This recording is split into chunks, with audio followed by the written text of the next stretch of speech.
What we've seen is there's a huge shift from now mental health awareness to we're now in a mental health epidemic.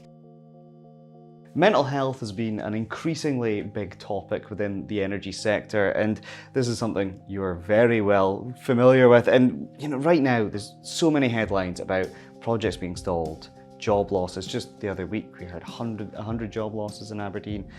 How are headlines like that and updates from companies like that impacting the mental health of our workforce? What we've seen is there's a huge shift from now mental health awareness to we're now in a mental health epidemic, right? So it's a mix of the redundancies and the energy transition uncertainty.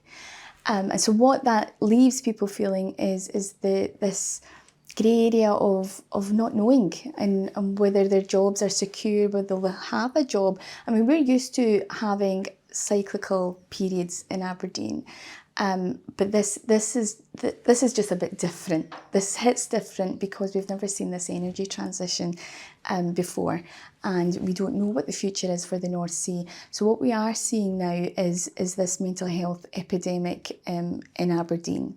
Statistics have shown us that 9 in 10 employees are actually reporting high levels of stress at work. And the number one cause for ill health at work is no longer physical, it's mental health challenges. So there's a huge rise and there's a huge shift. Is that UK-wide? Is that specifically in Aberdeen, energy sector? This is UK-wide, right, in the employment sector, yeah. And that's quite interesting because, you're very much focused on Aberdeen to start with. Yes. There. We associate the North Sea with Aberdeen, but the energy sector impacts up and down the country. The northeast of England, there's 2 northeasts in the UK. Yes. The northeast of England's a big part, so is Teesside, Humberside, there's so much. How do these mental health challenges present in different regions? Is it a different story for different areas, or is it across the board? Yeah, that's a really good question. I think we see different things. The energy sector, because a lot of people in the northeast of England are offshore workers, right? So it still impacts them. But what we need to remember is that oil and energy is our primary industry in Aberdeen.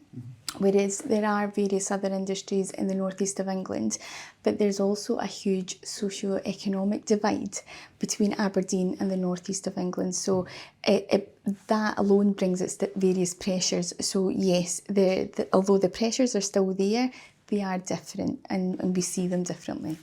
And so we've identified that there is an issue, and we can't just say, oh, here's a problem, drop the mic there. We've got to try and come up with a solution. Part of the reason you started up IntrospeXion, you could argue the entire reason you started up IntrospeXion was this. What type of services are you providing to help with this? So what IntrospeXion do is we bridge the gap between policy and reality. IntrospeXion have a team of qualified psychologists and senior counsellors that can be deployed offshore immediately. So if there's been a crisis or an incident, we do a lot of trauma management and trauma care. But what we're trying to do is shift the narrative from crisis to preventative measures, right? If we have the tools in place already, what we're doing is we're building resilience within our workforce so that we don't have that absence and we don't have the incidents and the crisis that we're seeing now. And coming back to that intersection between reality and policy, I'd be interested to hear the sort of the changes that are required. Is it a case of societal changes? Is it a case of policy changes? What's needed to shift the dial in this epidemic that you described? I think what we've historically done clearly doesn't work. We rely heavily on employee assistance programs and we want our employees to utilise them. But when we look again at the statistics, only 4% are utilising their EAPs, right? And that's because there's a huge gap in perhaps trust, or it's a blocker, right? When you have to pick up your phone and if you really need help, there's various avenues to go through and it takes out the human in the loop. So what we're doing is we're making it easier for people. So policy would be your EAP or a a workshop or on mental health that you've just got to, it's like a tick box exercise.